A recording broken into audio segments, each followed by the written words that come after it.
عرفان صدیقی غنی پور بسکھاری امبیڈکر نگر سے پوچھتے ہیں، حضرت میرا سوال ہے، فجر کی نماز میں اگر جماعت کھڑی ہو چکی ہے تو پہلے سنت پڑھنا لازم ہے؟ کیا سنت فرض کے بعد پڑھ سکتے ہیں؟ رہنمائی فرمائیں۔ سنت پڑھنا لازم نہیں ہے۔ دیکھیے اصل میں فجر کی سنت کی بڑی اہمیت ہے۔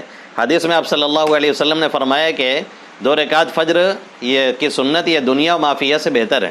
دوسری حدیث میں آقا کریم صلی اللہ علیہ وسلم نے فرمایا کہ فجر کی نماز مت چھوڑو ولو ترکتم سنت مت چھوڑو ولو ترکتم الخیل، اگرچہ گھوڑے تمہیں روٹ ڈالیں، یعنی حالت جنگ میں بھی اسے نہیں چھوڑنا ہے۔